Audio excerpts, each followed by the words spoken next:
নমস্কাৰ বন্ধু বান্ধৱীসকল আমাৰ নতুন এটা ভিডিঅ'লৈ সকলোকে স্বাগতম জনালো।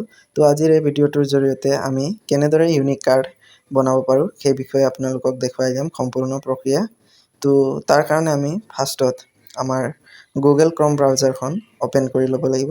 ওপেন কৰাৰ পিছত ইয়াতে আমি জাষ্ট সাৰ্চ বাৰত DAG টাইপ কৰি সাৰ্চ কৰিব লাগিব। সাৰ্চ কৰাৰ পিছত এনেকুৱা ইন্টাৰফেস আমাৰ ওচৰত ওলাই আহিব। তাৰ যিটো second link online registration for unique ID তাত আমাক ক্লিক কৰিব লাগিব। ক্লিক কৰাৰ পিছত আমি অলপ সময় ওয়েট কৰিব লাগিব। তাৰ পিছত এনেকুৱা পেজ আমাৰ ওচৰত ওলাই আহিব। ইয়াতে আমি অলপমান তলত আহিব লাগিব। তাত আপোনালোকক ৰেজিষ্ট্ৰেচন ফৰ্মখন পাই যাব। ইয়াতে আপোনাক কিছুমান ডিটেইলছ ফিল কৰিব লাগিব। ফাৰ্ষ্টত আপোনাৰ ফাৰ্ষ্ট নেমটো ইয়াতে দিব লাগিব। ফাৰ্ষ্ট নেম দিয়াৰ পিছত যদি মিডল নেম আছে দিব টাইপ কৰিব। টাইপ কৰাৰ পিছত লাষ্ট নেমটো বা টাইটেলটো দিব। তাৰ পিছত ফাদাৰ নেম তাৰ পিছত মাদাৰ নেম টাইপ কৰিব লাগিব। তাৰ পিছত ইয়াতে মোবাইল নাম্বাৰ এইখিনিত আপোনাক ইমেইল আইডি টাইপ কৰিব লাগিব। ইয়াৰ পৰা আপোনালোকক ডেট অফ বাৰ্থ টাইপ কৰিব লাগিব। ইয়াতে জেন্ডাৰ সিলেক্ট কৰিব লাগিব, মেল ফিমেল নে ট্ৰান্সজেন্ডাৰ এনেকৈ সিলেক্ট কৰিব। সিলেক্ট কৰাৰ পিছত ৰিলিজন ধৰ্ম আপোনালোকক ইয়াতে সিলেক্ট কৰিব লাগিব। তাৰ পিছত কাষ্ট আপোনাক সিলেক্ট কৰিব লাগিব লিষ্টৰ পৰা এনেদৰে, যদি OBC হয় OBCত। তাৰ পিছত এফালে TGL বা XTGL হয় নেকি, যদি হয় yes, যদি নহয় নট ক্লিক কৰিব। তাৰ পিছত PWD ইয়াতে যদি শৰীৰৰ কিবা অক্ষম তেন্তে ইয়াতে yes যদি yes, no যদি no দিব। তাৰ পিছত ইয়াতে আপোনালোকক ষ্টেট সিলেক্ট কৰিব লাগিব। তাৰ পিছত ডিস্ট্ৰিক্টটো আপুনি এনেকৈ সিলেক্ট কৰিব লাগিব। সিলেক্ট কৰাৰ পিছত অলপমান তলত আমাক আহিব লাগিব। তলত ইয়াতে এক্সামিনেশ্যন আৰু কোৰ্স ইনফৰমেশ্যনখিনি সাবমিট কৰিব লাগিব। ইয়াতে কোনটো ইয়াৰত লগাইছে বা কোনটো ডিগ্ৰী লৈছে তাতে ক্লিক কৰিব লাগিব। ক্লিক কৰাৰ পিছত ইয়াতে কোনটো ইয়াৰত বা সেমিষ্টাৰত আছে সেইটো সিলেক্ট কৰিব লাগিব। সিলেক্ট হোৱাৰ পিছত এইখিনিত লাষ্ট এক্সামিনেশ্যন কোনটো পাছ কৰিছিলে সেইটো ল'ব লাগিব। তাৰ পিছত ইয়াতে আপোনাক ৰেজিষ্ট্ৰেচন নাম্বাৰটো দিব লাগিব। যদি ফাৰ্ষ্ট ইয়াৰ হয় তেন্তে মেট্ৰিকৰ দিব লাগিব।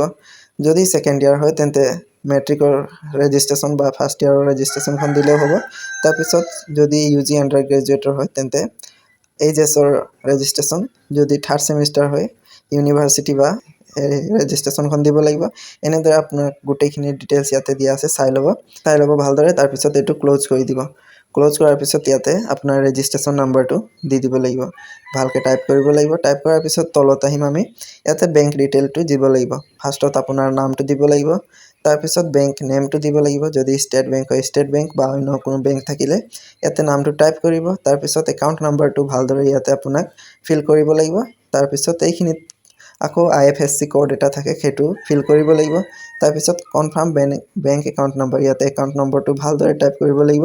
তাৰ পিছত ইয়াতো IFSC কোডটো ভালকৈ টাইপ কৰি এইখিনি টিক কৰি ইয়াতে অলপমান তলত সাবমিট বোলা এটা বটন পাই যাব। ইয়াতে সাবমিট বটনটো ক্লিক কৰাৰ পিছত এনেকুৱা মেছেজ এটা ওলাই আহিব।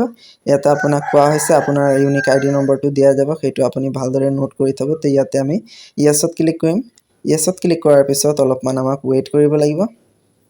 আৰু অলপমান ৱেইট কৰাৰ পিছত আমাৰ ইউনিক আইডিখন সাকসেসফুল হৈ গ'ল ৰেজিষ্টাৰ কৰা। ইয়াতে ৰেজিষ্ট্ৰেচন সাকসেসফুল বুলি দিছে। তো ইয়াতে আপুনি আপোনাৰ ইউনিক আইডিৰ নাম্বাৰটো নেমখিনি শ্ব' হৈ থাকিব।